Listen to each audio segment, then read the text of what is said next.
हूहू नाम के दो देवता थे। उनमें अपने तप का अभिमान हो गया। हा हा कहता है कि मेरा तप ज्यादा है, हूहू कहता मेरा ज्यादा है। अपने तप का, अपने अपने समर्थता का प्रमाण लेने के लिए कि किसका तप ज्यादा है, इस उद्देश्य से भगवान विष्णु के पास गए, ब्रह्मा जी के पास गए। ब्रह्मा जी से कहा कि आप हमारा फैसला कीजिए, मेरा तप ज्यादा है या इसका ज्यादा है। ब्रह्मा जी ने सोचा कि एक को तो कहना ही पड़ेगा इसका ठीक को नहीं। अर्जुन से कानू कह दिया कि भाई इसका तप ठीक पूरा, इसका कम है, इसका ज्यादा है, तो ये तो सर्प जैसे होते हैं सिद्ध पुरुष, ये तपस्वी, इनमें तपस्या से सिद्धियां आ जाती हैं। एक तो नाराज होएगा और नाराज होते मुझे श्राप देगा, मुझे और मारेंगे गिले। तो कहने लगे देखो महात्मा जी, ना तो मैंने कभी तप किया और ना तप के विषय में मुझे ज्ञान है, आप किसी और से फैसला करवा लो, अब विष्णु जी के पास जाओ। अब ब्रह्मा जी ने अपना पीछा छुटाया। अब विष्णु जी के पास जाकर उन्होंने यही प्रश्न किया कि हे प्रभु, हमारा कौन से का तप ज्यादा है। अब विष्णु जी के मन में यही आई कि ये दोनों के दोनों तपस्वी आदमी हैं, इनमें सिद्धियां होती हैं, और मैं कहूंगा कि इसका ज्यादा है इसका कम है तो एक नाराज होएगा और ये मुझे श्राप देंगे। कहने लगे देखो महात्मा जी, मुझे इतना समय नहीं, वही बता सके जिसका जो इसका जानकार हो, आप शिव जी से बात कर लो।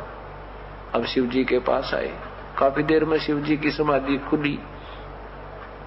फिर शिव जी से प्रार्थना की कि हे भगवान, हमें बताओ हमारे कौन से का तप ज्यादा है। शिव जी ने सोचा भाई ये एक को तो कहना ही पड़ेगा तो दूसरा नाराज होएगा। भगवान शिव ने भी तरीका यही सोचा कि इस बला ने टाल दूं। भगवान शिव जी ने कहा कि आप मतंग ऋषि के पास जाओ, वो बड़े तपस्वी हैं और तप के विषय में वही जानते हैं ज्यादा। वो मतंग ऋषि के पास आ गए। मतंग ऋषि बड़ा डिल डोल था, तगड़ा, पूरा बहुत मजबूत, मोटे, बहुत तगड़ी सेहत थी। और दोनों आ रहे थे, उन्होंने देखा कि वो साथ सामने मतंग ऋषि की कुटिया है। मतंग ऋषि बाहर एक वृक्ष के नीचे बैठे हुए, पूरी पाड़ की पाड़, लंबे चौड़े तगड़े। तो कहने लगे, वहां पूछा भी कौन से मतंग ऋषि, तो किसी संत ऋषि ने बताया कि वो बैठे सामने वृक्ष के नीचे। तो उन दोनों ने मन मन में क्या कर लिया, एक ने सोचा काछा हाथी सा पड़ा है वायु, तो दूसरा ने सोचा ही तो मगरमच्छ जैसा हवाई को सूता, मन मन में सोचा अपने में। और मतंग ऋषि के अंदर काल ने उसकी बुद्धि ऑन कर दी कि इन्होंने ऐसे सोचा है। अब मतंग ऋषि की बात सिद्धि ऑन होगी, उसने दोनों के मन की बात समझ ली। उन्होंने आकर पूछा कि ऋषि जी, हमारे में कौन से की सिद्धि ज्यादा, कौन से की तप ज्यादा है, हमारा फैसला कीजिए। मतंग ऋषि ने कहा कि तुम फैसला आप ही करो। क्या कह रहे थे तुम कि मुझे देखकर तू कह रहा था ये हाथी सा पड़ा है, तू कह रहा था मगरमच्छ पड़ा है, जाओ एक मगरमच्छ बनो, एक बनो हाथी, अपना फैसला आप करो। तो दोनों वहां मर गए, शरीर छूट गया 5 तत्व वाला। फिर वो एक हाथी का जन्म हो गया, एक का मगरमच्छ। जब वो तगड़े जवान हुए तो हाथी पानी पीने गया था, मगरमच्छ ने पैर पकड़ दिया, खेचम खेचा, पूरी क्रोचे तगड़े तगड़े हो रहे थे, बड़े मोटे मोटे। तो बहुत रिहर्सल होती रही, 10,000 वर्ष तक लड़ते रहे। अंत में मगरमच्छ ने हाथी को खींच लिया, और हाथी जब मरते, जब बिल्कुल सूंड थोड़ा सा शेष रह गया, पानी घुसनता है, इतना दरिया में गहरा ले गया मगरमच्छ। अब हाथी ने सोचा ईब मर गया। पहले तो अपने हांगे की बड़की चला रहे थे, अपनी शक्ति से अपना फैसला कर रहे थे।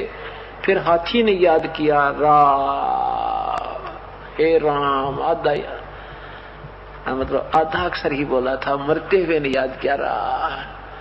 इसको ररंकार धुन कहते हैं। कहते तभी परमात्मा ने आके उनका छुटकारा करा दिया और दोनों को जो है वहां से उसको हाथी मगरमच्छ के माथे में वो मारा सुदर्शन चक्र, मगरमच्छ ने वो पैर छोड़ दिया हाथी का, हाथी बाहर निकला।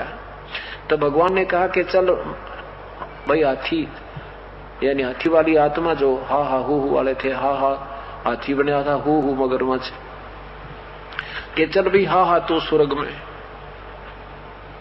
मगरमच्छ कहने लगे भगवान हु वाली आत्मा कि हे मालिक अब ये तो हमारी दोनों की बराबर की लड़ाई थी, ये तो 751 का मुकदमा था, ये किस लिए स्वर्ग जा रहा है और मुझे क्यों नहीं ले जाया जा रहा।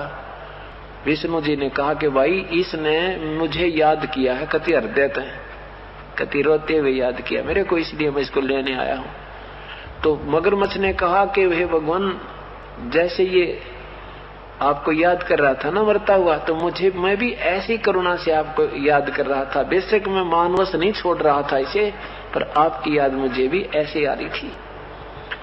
जब ये आपको याद कर रहा था दया मेरे में आ रही थी, पर मैं अपने स्वभाववश इसको छोड़ नहीं रहा था। आप तो अंतर्यामी है। तो दोनों का ही वो छुटवा कर शरीर और विमान में बैठा कर